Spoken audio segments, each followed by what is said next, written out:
guys, நம்ம sales subscriber சாலி மக்கள் என் friends எல்லாருக்கும் வணக்கம். ஸோ நம்ம வீடியோ யூடியூப்ல இப்போ தான் ஃபர்ஸ்ட் டைம் பார்க்குறீங்களா, மறக்காம சேனலுக்கு சப்ஸ்கிரைப் பட்டன் கிளிக் பண்ணிக்கோங்க. அதே மாதிரி சேர்த்து பெல் ஐகான் கிளிக் பண்ணுங்க வீடியோஸ் நோட்டிஃபிகேஷனுக்கு.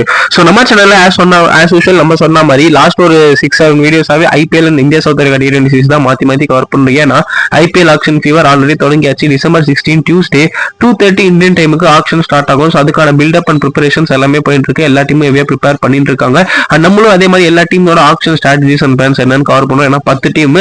ஸோ அதனால நம்ம வந்து அஞ்சு வீடியோல ஒவ்வொரு வீடியோல ரெண்டு டீம்ஸ் பாத்தீங்கன்னா 5 வீடியோல 10 டீம் கவர் பண்ற மாதிரி நம்ம பிளான் பண்ணிருந்தோம். ஸோ அதனால ஐபிஎல் ஆக்ஷன் கலவரம் சூப்பரா போயிட்டு இருக்கு. யார் யார் எங்க போறா, எந்த டீம் எடுப்பாங்க அப்படின்ற confusions and preparations already start ஆயிடுச்சு. ஸோ நம்ம வந்து அது இது வரைக்கும் பாத்தீங்கன்னா 4 வீடியோ போட்டிருக்கோம். ஸோ 4 வீடியோ யார் யார் பாத்தீங்கன்னா ஃபர்ஸ்ட் வீடியோல மும்பை அண்ட் எல்எஸ்ஜி அவங்களோட IPL auction 2026 strategies and plans அது first video. Second video Punjab Kings and Sunrisers Hyderabad ரிலேட்டடா போட்டிருந்தேன். Third video Royal Challengers Bangalore Delhi Capitals ரிலேட்டடா போட்டிருந்தேன். Then fourth video Gujarat Titans and Kolkata Knight Riders related IPL auction strategies plans video போட்டிருக்கேன். இந்த 4 வீடியோட லிங்க்கும் டிஸ்கிரிப்ஷன் தரேன். மறக்காம இந்த வீடியோ பார்த்துட்டு அந்த வீடியோ பாருங்க, அந்த வீடியோஸ் பார்த்துட்டு இந்த வீடியோ பாருங்க. ஸோ மறக்காம அந்த வீடியோஸை பாருங்க. IPL action special. சரி, அப்ப இது ஐபிஎல் ஆக்ஷன் ரிலேட்டடான வீடியோவான்னு கேட்டா இல்ல, அதுதான் இது India South Africa T20 series preview ரிலேட்டடான வீடியோ. எஸ், உங்களுக்கே தெரியும் ஓடிஐ சீரிஸ் வந்து இந்தியா 2-1 ஜெயிச்சாங்க. T20 சீரிஸ் வந்து ஒரு 5 மேட்ச் T20 சீரிஸ். உங்களுக்கே தெரியும் இது ஒரு டிஃபரெண்ட் டீம். ஸ்கை பால் வேற மாதிரி ஆடுறாங்க, அன்டிஃபீட்டடா இருக்காங்க. பட் இது ஒரு நல்ல டெஸ்ட். நமக்கே தெரியும் நல்ல டெஸ்ட் மீன்ஸ் ஒரு நல்ல ஆப்போசிஷன் சவுத் ஆப்பிரிக்கா. ஸோ அவங்க குறைச்சி இடப்பட முடியாது, என்னன்னா ரபாடெல்லாம் இல்லைனாலும். ஸோ பாத்தீங்கன்னா ஃபர்ஸ்ட் T20 இந்தியா காம்ப்ரிஹென்சிவா 101 ரன்ஸ்ல ஜெயிச்சாங்க. But second T20 South Africa காம்ப்ரிஹென்சிவா 51 ரன்ஸ்ல ஜெயிச்சாங்க. இப்போ சீரிஸ் 1-1 லெவல்ல இருக்கு. இன்னும் 3 T20 இருக்கு. ஸோ அதுல தான் டிசைட் ஆகும். ஸோ செகண்ட் T20 ரிவ்யூ பாத்துருவோமே. டாஸ் ஜெயிச்சு பாத்தீங்கன்னா இந்தியா பவுலிங் எடுத்தாங்க. அதான் பாத்தீங்கன்னா ஒழுங்கா விளங்கும் போதில்ல. ஏன்னா பாத்தீங்கன்னா சவுத் ஆப்பிரிக்கா செம ஸ்டார்ட் கொடுத்தாங்க. Quinton de Kock thanks to him. Reeza Hendricks ஒழுங்கா ஆடல. Aiden Markram run ball 29-26. But de Kock பழைய வேதாடா அப்படின்ற மாதிரி 90 ரன்ஸ் அடிச்சாரு. ஒரு செஞ்சுரி மிஸ் பண்ணிட்டாரு. பட் அந்த ஃபிளாம் பாயிண்ட் குவிண்டன் டிகாக் நம்மளால பார்க்க முடிஞ்சது. சூப்பரான ஐபிஎல் ஆக்ஷன் கிட்ட வந்துட்டு இருக்கு. ஸோ அதனால எத்தனை பிட்ஸ் ஃபெச் பண்ண போறான்னு தெரியல இந்த ஒரு நாக்கு வச்சு. பட் கண்டிப்பா டிகாக்கோட நாக்கு சவுத் ஆப்பிரிக்காவை அந்த ஒரு ஏர்லி அக்ரெசிவ் நாக்கு ப்ரொபைல் பண்ணிச்சு. அதுக்கப்புறம் பாத்தீங்கன்னா உங்களுக்கு வந்து மார்க்கம் என்னதான் ரன் பால் ஆனாலும் அங்க ஆல்மோஸ்ட் ரன் வந்துச்சு. அதுக்கப்புறம் பினிஷிங்ல பாத்தீங்கன்னா மில்லர் மாஸ் காமிச்சிட்டாங்க.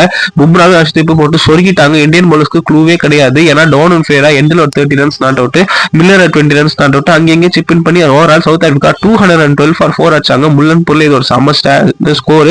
இந்தியன் பவுலர்ஸ் க்ளூவே இல்ல. பும்ரா 45 ரன் போயிட்டாரு, அஷ்தீப் 55 ரன் போயிட்டாரு. வருண் நட்டுன் தான் 2 விக்கெட் எடுத்தாரு. மற்றபடி சொல்ற மாதிரி யாருமே போடல. ஒரு poor bowling display from Indian team. எல்லாருமே அடி வாங்கிட்டாங்க எக்ஸப்ட் வருண் சக்கரவர்த்தி. எல்லாருமே அடி வாங்கிட்டாங்க. ஸோ அதனால எதுவும் பண்ணதுக்கு இல்லை. ஸோ சவுத் ஆப்பிரிக்கா ஒரு டாண்டிங் டோட்டல் ஆஃப் 212 for 4 அடிச்சாங்க 20 ஓவர்ஸ்ல. இன் ரிப்ளை இந்தியன் டீம் சேசிங்ல ஆல்மோஸ்ட் நம்ம கதை கண்டல் தெரியும். ஏன்னா அபிஷேக் சர்மா நம்பி டீம் இருந்தா போடாது. அவருமே 2 மேட்ச் அடிக்கல. அவர் சீக்கிரம் அவுட் ஆயிட்டாரு. Shubman Gill and Suryakumar Yadav ultimate scam பண்ணி பர்ஃபார்மன்ஸ் பண்றாங்க. சுப்மன் கில் டக்கு ஸ்கை வந்து ஒழுங்கா இல்ல. அதுக்கப்புறம் பாத்தீங்கன்னா திலக் வர்மா ஒரே ஆள் மட்டும்தான் ஆடி கொடுத்தாரு. மற்றபடி அவருக்கு சப்போர்ட்டே கிடைக்கல. அதனால டாப் 3 பர்ஃபார்ம் பண்ணனால இந்தியன் டீம் அப்படியே கோவிந்தாவாயிடுச்சு. சூரியகுமார் யாதவ் கில்லும் சூப்பரா வந்து ஸ்கேம் பண்றாங்க. பட் அது எவ்வளவு நாள் தான் நீடிக்க போகுதுன்னு தெரியல. வைஸ் கேப்டனா கொடுத்து கில்ல நல்லா என்ன சொல்றது ஆட வைக்கிறாங்க. அது ரொம்ப கஷ்டா இருக்கு பாக்கிறதுக்கு. சூர்யாவுமே கேப்டன் ஆனதுல இருந்து ஒழுங்கா பர்ஃபார்மன்ஸே இல்லை. ஸோ அதுவுமே டீம் தோக்கச்சுது. அபிஷேக் சர்மா கிட்ட எப்பயுமே நம்ப முடியாது. ஸோ திலக்கரவ மட்டும்தான் லோன் வாரியர் 62 ரன்ஸ் ஆச்சாரு. அவரை தாண்டி அக்ஷர் பட்டேல் நம்பர் 3 எதுக்கு வந்தாலும் தெரியல. அவர் 21 ரன்ஸ். அதுக்கப்புறம் Jitesh Sharma 27 runs. Tilak Varma hats off crisis man for India. எப்போ தேவையோ ஆடி கொடுத்தாரு. பட் மற்றபடி யாருமே ஆடாதனால இந்தியன் டீம் 160 ரன்ஸுக்கு ஆல் அவுட் ஆயிட்டாங்க. சவுத் ஆப்பிரிக்கா 51 ரன்ஸ்ல ஜெயிச்சிட்டாங்க. ஒரு காம்ப்ரிஹென்சிவ் பர்ஃபார்மன்ஸ்னே சொல்லலாம் சவுத் ஆப்பிரிக்கா பவுலர்ஸ் கிட்ட. இந்தியன் பேட்ஸ்மேன் வந்து ரொம்ப சொதப்பிட்டாங்க. ஈவன் எண்ட்ல டூபே நம்பர் 8 எதுக்கு வந்தாலும் தெரியல. ஹர்திக் பாண்டியா ரன் பால் 20-23 ஆனாலும் அதுக்கு ஆடாமே போலாம். சோ இத்தனை கொஸ்டின் மார்க்ஸ் இருக்கு. பேட்டிங் ஆடுற மாத்தி இறக்குறாங்க. அது என்னைக்கு திருந்த போறான்னு தெரியல. கம்பீரன்கோ அது ஒரு கேள்விக்குறியாவே ஓடுது. சவுத் ஆப்பிரிக்கா பவுலர்ஸ் ஆன் பாருங்க சூப்பரா பண்ணாங்க. ஜார்ஜ் லிண்டே எடுத்துன்னு வந்தாங்க. அவர் டீசென்டா போட்டாரு. பட் ஃபாஸ்ட் பவுலர்ஸ் தாங்க பிக் அப் இல்லாட்டி. ஏன்னா மார்க்கோ யான்சன் அவர் ஒரு 2 wicket, Lungi Ngidi 2 wicket, main man Ottneil Baartman அவர் பாத்தீங்கன்னா வந்து 4 விக்கெட். அதுக்கப்புறம் Lutho Sipamla 2 wicket. So overall fast பவுலர்ஸே மேட்சை முடிச்சிட்டாங்கன்னு தான் நான் சொல்லுவோம். டோனன் ஃபிரான் லிண்டா என்னதான் பண்ணாலும் South Africa fast bowlers were good to be compared to India. So அதனால ஒரு காம்ப்ரிஹென்சிவ் வின் சவுத் ஆப்பிரிக்காக்கு 51 ரன்ஸ்ல ஜெயிச்சிட்டாங்க. ஸோ சீரிஸ் இப்போ 1-1 லெவல்ல இருக்கு. இது செகண்ட் T20 ரிவ்யூ மக்களே. ஸோ வாங்க வீடியோக்குள்ள போலாம். ஸோ உங்களுக்கே தெரியும் நான் எதை பத்தி பேச போறேன். ஸோ இந்த வீடியோ பாத்தீங்கன்னா தேர்ட் T20 ரிவ்யூ தான். ஸோ அதனால ஷெட்யூல் பாத்துருவோம். ஃபர்ஸ்ட் T20 கட்டக்ல முடிஞ்சு போச்சு. செகண்ட் T20 சண்டிகர் அதாவது முள்ளன் போது. தேர்ட் T20 எங்கன்னு பாத்தீங்கன்னா அது பக்கத்திலே அப்படியே ஹில் ஸ்டேஷனான தர்மசாலா நடக்க போது. அது என்னைக்குன்னு பாத்தீங்கன்னா சண்டே 7 PM. ஸோ உங்களுக்கே தெரியும் லைவ் ஸ்டார் ஸ்போர்ட்ஸ் 1-2 தமிழ்ல வரும். ஓடிடில ஜியோ டிஸ்னி ஹாட் ஸ்டார்ல வரும். ஸோ இதுதான் T20 சீரிஸ்க்கான ஷெட்யூல். இதுக்கப்புறம் பாத்தீங்கன்னா 17th லக்னோவும் 19th அகமதாபாத். ஸோ டக்கு ஷெட்யூல் ஃபிக்ஸ் பண்ணியிருக்காங்க. சீரீஸும் முடிய போகுது. ஸோ அதனால 13-20 வந்தீங்கன்னா எங்க தர்மசாலா நடக்குது. ஸோ ஃபேக்ட் ஆஃப் த டேக்குள்ள போக மக்களே, ஒரு அல்டிமேட் ஃபேக்ட் ஆஃப் த டே நான் என்ன சொல்றதுன்னு தெரியல. 2025 T20லயே லோயஸ்ட் ஆவரேஜ் வச்சுக்கிற கேப்டன் யாருன்னு பாத்தீங்கன்னா நம்ம சூரியகுமார் யாதவ். இதனால நம்பவே முடியல. அவர் ஆவரேஜ் எவ்வளோன்னு பாக்குறேன், 12.5. எவ்வளோ 12.5 சூரியகுமார் யாதவ் ஆவரேஜ் 2025 ஓவரால் அவர் இன்டர்நேஷனல் T20 இன்னிங்ஸோட. எனக்கு இதை பார்த்தனே என்ன சொல்றதுன்னு தெரியல. அவர் கேப்டனா இருந்து சூப்பரா இந்தியா வழி நடத்துறாரு. I will be very much happy for his captaincy skills. But பேட்டிங்ல அவரோட டச் லாஸ் பண்ணிட்டாருன்னு தான் சொல்லுவோம். ஐபிஎல் வேற மாதிரி பண்ணுவார், பேட்டிங்ல ரொம்ப புவர் பர்ஃபார்மன்ஸா இருக்கு ஸ்கை கிட்ட இருந்து. சரி வாங்க ஸ்டேடியம் அனாலிசிஸ்குள்ள போவோம். ஸோ எங்க நடக்குதுன்னு பாத்தீங்கன்னா தர்மசாலா நடக்குது. ஸோ இங்க பாத்தீங்கன்னா கிட்டத்தட்ட 10 இன்டர்நேஷனல் மேட்சஸ் கண்டக்ட் பண்ணிருக்காங்க. அதுல 2 மேட்ச் வந்து நான் ரிசல்ட், அதாவது வாஷ் அவுட் ஆயிருக்கு. 4 மேட்ச் ஃபர்ஸ்ட் பேட்டிங் ஜெயிச்சிருக்காங்க, 4 மேட்ச் செகண்ட் பேட்டிங் ஜெயிச்சிருக்காங்க. So equal par record. இங்க ஆவரேஜ் ஃபர்ஸ்ட் இன்னிங் ஸ்கோர் நீங்க என்னன்னு பாத்தீங்கன்னா 167 average first inning score, and average second inning score பாத்தீங்கன்னா 145. அண்ட் ஆல்சோ வியூ இங்க கண்டிப்பா வரும். அண்ட் ஆல்சோ காத்து பயங்கரமா அடிக்கும். ஸோ ஃபாஸ்ட் பாலர்ஸ்க்கு சீமன் ஸ்விங் அசிஸ்டன்ஸ் நிறையவே இருக்கும். ஸ்பின்னர்ஸ் பவர் பிளே கம்மி தான் வருவாங்க. ஸோ இங்க ஜெயிக்கிறதுக்கு ஒரு 2 தியரி என்னன்னா, டாஸ் ஜெயிச்சு நீங்க ஃபர்ஸ்ட் பேட்டிங் ஆனீங்கன்னா கண்டிப்பா ஒரு 175 மேலேயாவது அடிக்கணும். அப்பதான் உங்களுக்கு அந்த ஒரு அட்வான்டேஜ் கிடைக்கும். Second, fast bowlers 1 to 8 and 16-20 எந்த டீம் நல்லா ஆப்ரேட் பண்றாங்களோ அவங்க ஜெயிக்கலாம். ஸோ இதுதான் தர்மசாலாவோட வின்னிங் தியரி. ஸோ வாங்க இந்தியன் டீம் கிட்ட இருந்து ஸ்டார்ட் பண்ணுவோம். இந்தியாவுக்கு என்ன ஆச்சுன்னு தெரியல. ஃபர்ஸ்ட் T20 ஜெயிச்சிட்டோன்னு ஒரு அதுப்புல ஆனாங்களான்னு தெரியல. ஏன்னா செகண்ட் T20 மொத்தமா சொருகிட்டாங்க சவுத் ஆப்பிரிக்கா. பவுலிங்லயும் சரி பேட்டிங்லயும் சரி ஒரு டாமினன்ட் டிஸ்பிளே பண்ணாங்க. இந்தியன் டீம்ல நல்லா பண்ணதே பாத்தீங்கன்னா வருண் சக்கரவர்த்தி, திலக் வர்மா தான். மற்றபடி SKY, Gill ultimate scam performance. Abhishek Sharma கிட்ட நீங்க எல்லா நாளும் எதிர்பார்க்க முடியாது. அவர் அடிக்கலன்னா டீம் நிலைமை என்னன்னு நம்ம துண்டா பார்த்தோம். சிவம் டுபே எதுக்கு நம்ம ரைட் வராதுன்னு தெரியல, அந்த அளவுக்கு ஆடவே மாட்டாரு. அக்ஷர் பட்டேல் நம்ம 3 தேவையான்னு தெரியல.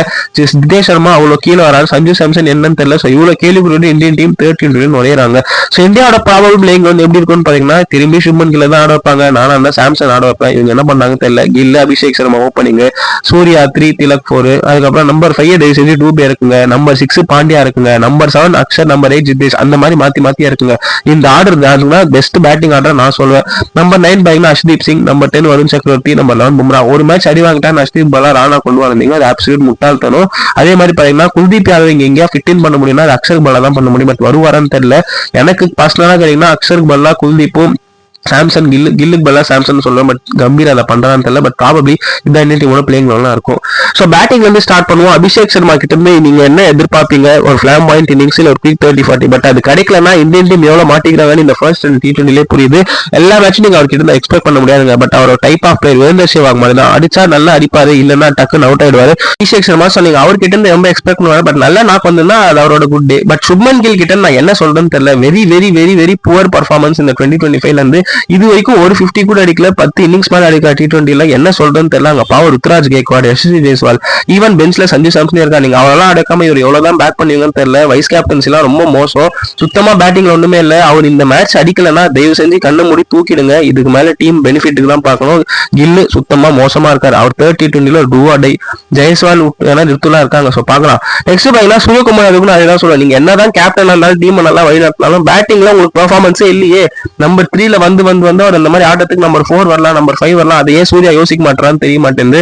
நம்பர் 3லயே வராரு, 2 ஓவர்லயே போயிடுறாரு. இதுதான் சூரியகுமார் 2025 நிலைமையாவே இருக்கு.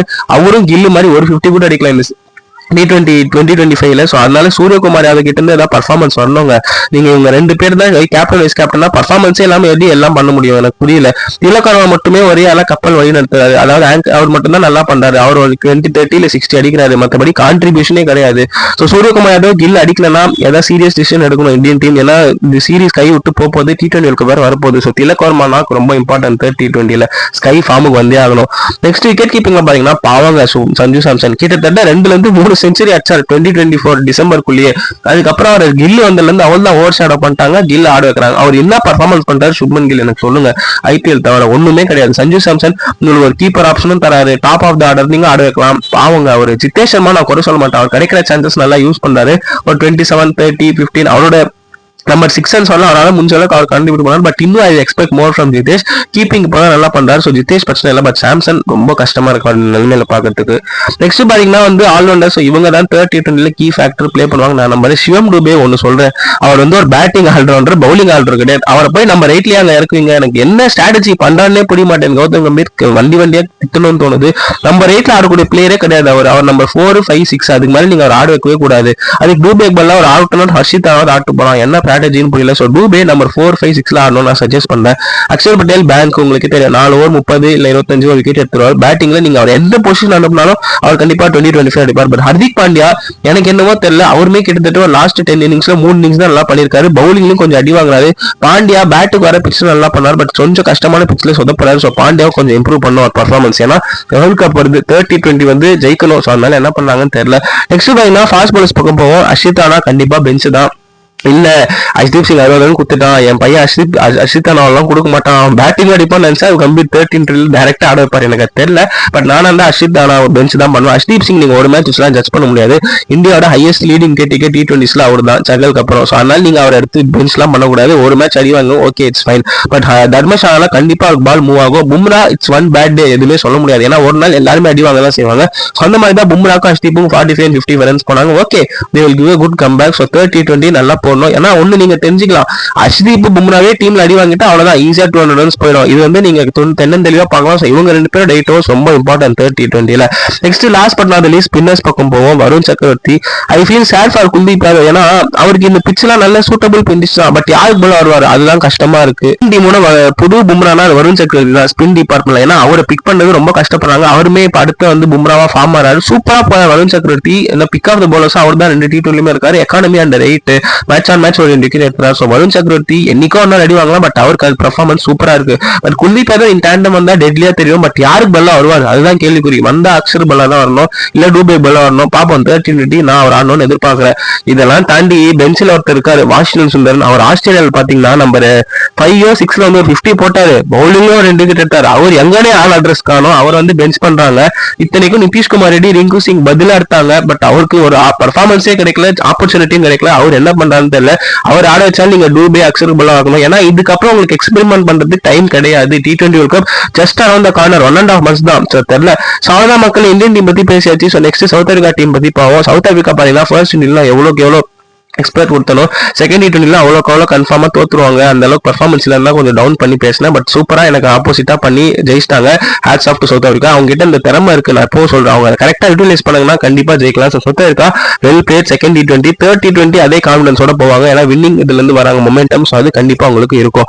ஸோ அவங்க பிளேயிங் ஏதாவது சேஞ்சஸ் இருக்கும்னு கேட்டீங்கன்னா மற்றபடி எதுவுமே இருக்காது. சேம் வின்னிங் காம்பினேஷன் தான் போவாங்க. Reeza Hendricks, Quinton de Kock opening, Aiden Markram 1 down, Dewald Brevis number 4, Donovan Ferreira number 5, David Miller number 6, number 7 George Linde, number 8 Marco Jansen, number 9 Ottneil Baartman, number 10 Lungi Ngidi and number 11 Lutho Sipamla. So கிட்டத்தட்ட 4 fast bowlers, ஒரு proper spinner, ஒரு off spinner Donovan ஃபேயரோட போவாங்க. So 6 bowling option. Batting பாத்தீங்கன்னா George Linde வரைக்கும் இருக்கு, ஒட்டினில் பாட்மன் lungi இங்கிடியால okay சுத்த முடியும். ஸோ அதனால சவுத் ஆப்பிரிக்காவுக்கு டீப் பேட்டிங்கும் இருக்கு, பவுலிங்கும் நல்லா இருக்கு பாக்கிறதுக்கு. நார்க்கியா மோஸ்ட்லி வெளில தான். ஸோ சவுத் ஆப்பிரிக்கா பிளேயிங் இப்போ நல்லா தெரியுது எனக்கு பொறுத்த வரைக்கும். ஸோ ஓப்பனிங் ப்ராப்ளம் உங்களுக்கு இன்னுமே தான் கண்டினியூ ஆகிட்டே இருக்கு. ஏன்னா ரீஸ் ஆண்டிக்ஸ் வந்து நீங்க அந்த அளவுக்குலாம் T20 எக்ஸ்பெக்ட் முடியாது. அவர் வந்து கண்டிப்பா ஒரு 2 ஓவர் டைம் எடுத்து தான் ஆடுவாரு. அவர் என்னைக்கா வந்து 150 ஸ்ட்ரைக்ல நல்லா அதிசயம். பட் ரீஸ் ஆண்டிக்ஸோட நாக்கு ஓகே எதுவும் குறை சொல்ற மாதிரி தான் இருக்கும் மெஜாரிட்டி டைம்ஸ், பட் சம்டைம்ஸ் நல்லா ஆடுவார். பார்க்கலாம் 30-20 என்ன பண்ணா. டிகாக் சொல்லவே வேணும், அவரோட ஒரு மேட்ச் போதும். அவர் ஃபார்ம் வந்துட்டான்னா நீங்க அவரோட ஃபிராம் பாய் டிகாக பார்க்க முடியும். ஸோ அதை நம்ம லைவா பார்த்தோம். அந்த 90 ரன்ஸ் ரொம்ப சூப்பரா இருந்தது. ஸோ அதனால குவிண்டன் டிகாக்கோட ஸ்டார்ட் ரொம்ப முக்கியம். ஏன்னா அஷ்தீப்பும் பும்ராவும் அவர் தான் டேக் டவுன் பண்ணுவாரு. ஸோ அவர் அதை பண்ணலன்னா சவுத் ஆப்பிரிக்கா ஏர்லி ப்ரெஷர்ல மாட்டிப்பாங்க. Aiden Markram at number 3 set ஆகுமான்னு கேட்டா நான் தெரியலன்னு தான் சொல்லுவேன். But Markram at opening, Reeza Hendricks number 3 வேற யாரும் ஆடக்கலாம். பட் வேற வழி இல்ல. மார்க்ரமே அந்த அளவுக்கு T20 பர்ஃபார்மன்ஸ் கிடையாது. பார்ப்போம் அவர் ஒரு ரன் பால் ஓடி பர்ஃபார்மன்ஸ் ஆடாம ஒரு ப்ராப்பர் T20 ஆடினா நல்லா இருக்கும். ஏன்னா LSG ஓப்பனிங் நல்லா பண்ணாரு. ஸோ நெக்ஸ்ட் பாத்தீங்கன்னா அவரோட மிடில் ஆர்டர் பக்கம் போவோம். டோனி டிசோசி, டைசன் சப்ஸ் 2 பேருமே பெஞ்ச் தான். டைசன் சப்ஸ் நல்ல பர்ஃபார்மர் தான், பட் இந்த வருஷம் T25 அவரோட சுத்தமா பர்ஃபார்மன்ஸே இல்ல. டெஸ்ட் ஓடியே நான் சொல்லல, T20 அவரோட பர்ஃபார்மன்ஸ் ரொம்ப பிலோ பரா இருக்கு. நம்ம அவர் எக்ஸ்பெக்ட் டேஷனுக்கு ரொம்ப கம்மி தான் நான் சொல்லுவோம். டோனி டிசோசிக்கு இந்த ஸ்குவாட்ல எங்க இடம் இருக்குன்னே தெரியல, அவர் எதுக்கு வச்சிருக்காங்கன்னு எனக்கு புரியல. அதுக்கு பதிலாக ரிக்கல்டனாவது பேக்கப் கீப்பரா இருக்கலாம். ஸோ இவங்க 2 பேர் மோஸ்ட்லி பெஞ்ச் தான், 2 பேர் ஆட மாட்டாங்க. பட் ஸ்டப்ஸ் பாவங்க நல்ல பிளேயர், பட் ஃபார்ம்ல என்னால பெஞ்ச் பண்ணிட்டாங்க. சவுத் ஆப்பிரிக்காவோட deadly finishing middle order. So இந்த 3 பேர் பாத்தீங்கன்னா கண்டிப்பா பயம் தருவாங்க. அதே செகண்ட் T20 நம்ம லைவா பார்த்தோம். டெவால் லூயிஸ்க்கு மாட்டுச்சுன்னா உங்களுக்கே தெரியும் அவுட் ஆஃப் த கிரவுண்ட் தான். ஏன்னா அவர் வந்து செட் ஆயிட்டான்னா போதும் பிரிச்சு மேஞ்சிருவாரு, இல்லைன்னா அவர் சீக்கிரம் விக்கெட் எடுக்கணும். ஸோ கண்டிப்பா டெவால் லூயிஸ் ஒரு இம்பாக்ட் கிரியேட் பண்ணுவாரு. நெக்ஸ்ட் டோனோன் ஃபேரா டேவிட் மில்லர், இவங்க பாத்தீங்கன்னா மில்லர் ஃபார்முக்கு வரத்துக்கு ரொம்ப நேரம் ஆகாதுங்க. என்னதான் நம்ம அவர் அவுட் ஆஃப் ஃபார்ம் அவ்வளோ ஆர்டர் இல்லைனாலும் ஒரு ஜஸ்ட் பழைய மில்லருக்கு ஒரு 10 பால்ஸ் கட்சிருந்தா போதும் திரும்பி வந்துருவாரு. அண்ட் டோனோன் ஃபேரா இந்த வருஷம் T20 highest rated player after Tim டேவிடா இருக்காரு. ஹையஸ்ட் நம்பர் ஆஃப் சிக்ஸஸ் வச்சிருக்காரு. செம்ம ஸ்ட்ரைக் ரேட் அரௌண்ட் 175 மேல இருக்கு. ஸோ அதனால இவங்க 3 பேர் விக்கெட்டை இந்தியன் டீம் கண்டிப்பா எடுத்தாகணும். இல்லைன்னா கண்டிப்பா அரௌண்ட் 200 திரும்பி 13 வரும். இல்ல சேசிங்ல ஜெயிப்பாங்க. ஏன்னா 3 பேரும் செம்ம டெட்லி பினிஷர்ஸ் அண்ட் 3 பேரும் செம்ம கடப்பார பிளேயர்ஸ். அதனால சவுத் ஆப்பிரிக்காக்கு பவர் ஹவுஸ் பாத்தீங்கன்னா இந்த மில்லர் தான். நெக்ஸ்ட் அவங்களோட ஆல்ரவுண்டர்ஸ் பக்கம் போவோம். கார்வின் பாஷ் பாவங்க நல்ல டேலண்ட், பட் அன்பார்ச்சுனேட்லி அவங்க எப்படி குல்தீப் யாதவ் இங்க அவர் எங்கேயுமே பிளேயிங் ஃபிட்டிங் பண்ண முடியாது. ஸோ பெஞ்ச் தான். மார்க்கோ யான்சன் உங்களுக்கு தெரியும் 4 ஓவர்ல T20 ஒரு எக்ஸ்பென்சிவ் தான் போவார், 35-45 ஓவர். பட் அவரால் 2-3 விக்கெட் எடுத்து கொடுக்க முடியும். அவர் விக்கெட் எடுக்காம அடி வாங்கிட்டா மேபி சவுத் ஆப்பிரிக்காவுக்கு பேக் ஃபுட்ல போவாங்க. பட் ஜார்ஜ் லிண்டே ஒரு நல்ல ஆப்ஷன். ஏன்னா கேஷவ் மகாராஜ் ஜார்ஜ் லிண்டே ப்ரிஃபர் பண்ணுவேன். பேட்டிங்கால கண்டிப்பா நல்ல T6 அடிக்க முடியும். பவுலிங்லயுமே எக்ஸர் பட்டேல் மாதிரி கொஞ்சம் எக்கனாமிக்கலா போடுவார். மேபி 8.5 8.4 போடுவாரு. பட் மற்றபடி நல்ல பவுலருங்க ஜார்ஜ் லிண்டே. அரௌண்ட் லீக்ஸ் நல்லா பர்ஃபார்மன்ஸ் பண்ணிருக்காரு. ஸோ அதனால ஜார்ஜ் லிண்டே ஓகே அவரோட பர்ஃபார்மன்ஸ் எப்படின்னு சொல்ல முடியாது. பட் 4 ஓவர் தந்தா மேபி ஒரு 2 விக்கெட் எடுக்க பார்க்கலாம். மார்க்கோ யான்சன் பட் விக்கெட் எடுக்கணும், இல்லைன்னா மாட்டிப்பாங்க.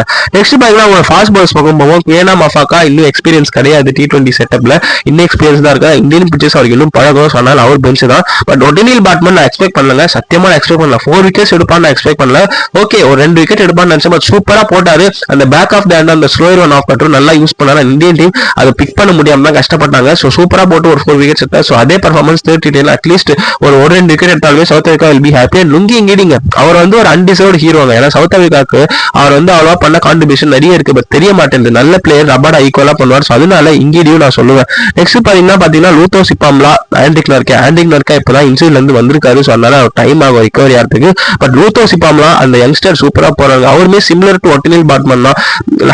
ஹார்ட் லென்த் அடிப்பாரு. பட் லன் டைம் ஸ்லோயர் ஆஃப் கட்டர்ஸ் போடுவாரு. அவருமே நல்லா பண்ணாரு. 2 மேட்ச்ல பாத்தீங்கன்னா 4 விக்கெட் எடுத்திருக்காரு. ஸோ சவுத் ஆப்பிரிக்காக்கு இந்த லுங்கி இங்கிடி, ஒட்டினில் பேட்மேன், லித்தோ சிப்பம்லாம் யாரும் எக்ஸ்பெக்ட் பண்ண மாட்டாங்க இந்த அளவுக்கு பர்ஃபார்ம் பண்ணுவாங்க. பட் 3 பேருமே சூப்பரா பர்ஃபார்ம் பண்றாங்க. ஆண்டிக் நர்க்கா பெஞ்ச் தான். சவுத் ஆப்பிரிக்கா பேசிட்டா திடீர்னு பார்க்க நல்லா இருக்கு. Next last but not least Keshav Maharaj one of the leading spinners for south Africa இந்த ரீசென்ட் டைம்ஸ். அப்ரேஸ் சம்சியோட ப்ரிஃபர் பண்ணாங்க.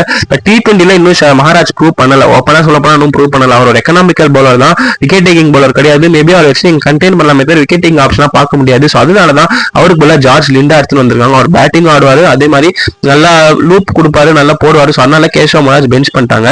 நான் ஒன்னு சஜஸ்ட் பண்ணுவேன். கேஷவ் மகாராஜுக்கு ஈக்குவலா அப்ரேஸ் சம்சி ரெக்கார்டு வச்சிருக்காரு. அவரே ஆட மாட்டாங்கன்னு தெரியல. ஸோ அவ்வளவுதான் மக்களே, சவுத் ஆப்பிரிக்கா டீம் பத்தியும் பேசாச்சு. ஸோ வாங்க நேரா ப்ரெடிக்ஷன் டைம்குள்ள போலாம். ப்ரெடிக்ஷன்ஸ்ல பாத்தீங்கன்னா எங்க நடக்குது, தர்மசாலா ஸ்டேடியம். இங்க நைட்டு 7 மணிக்கு. ஸோ அங்க காத்து பயங்கரமா அடிக்கும், அதே மாதிரி விண்ட் டைரக்ஷன் மாறினே இருக்கும். ஸோ ஃபாஸ்ட் பாலர்ஸ் அந்த லைன்ல இருந்து கரெக்டா புடிச்சாங்கன்னா சூப்பரா பால் மூவ் பண்ணலாம், ஸ்விங் ஆகும். ஸ்பின்னர்ஸுக்கு அதாவது பவர் பிளே மேல தான் வேலை வரும். ஃபர்ஸ்ட் பேட்டிங் ஆடுற டீம் ரொம்ப கஷ்டம். அதே மாதிரி ஏன்னா கொஞ்சம் செட் பண்ணும் டோனை. அதே மாதிரி செகண்ட் இன்னிங்ஸ்ல டியூ வரும். ஸோ இதெல்லாம் கன்சிடர் பண்ணும்போது I will give India again x of 51. South Africa 14. ரொம்ப க்ளோஸ் கான்டெஸ்டட் எட்ஜ் தான் கொடுத்துருக்கேன். பார்க்கலாம், சவுத் ஆப்பிரிக்கா நல்லா பண்ணிருக்காங்க. மேபி அப்செட் பண்ண வாய்ப்பு இருக்கு, பார்க்கலாம். ஸோ அவ்வளவுதான் மக்கள், வீடியோட எண்டு பார்ட் கொண்டோம். ஸோ ஹோப் இந்த வீடியோ உங்களுக்கு பிடிச்சிருக்கும்னு நினைக்கிறேன். So India South Africa T20 full preview கொடுத்துருக்கேன். Squad analysis, stadium analysis, pitch, playing level எப்படி இருக்கும். ஸோ எல்லாம் கமெண்ட் போடுங்க. அது எதா இருந்தால் தாராளமாக கமெண்ட் செக்ஷன்ல சொல்லுங்க உங்களோட ஒப்பீனியன். ஸோ வீடியோ பிடிச்சா லைக் பண்ணுங்க, கமெண்ட் பண்ணுங்க, ஷேர் பண்ணுங்க, மறக்காம சேனலுக்கு சப்ஸ்கிரைப் பண்ணிடுங்க.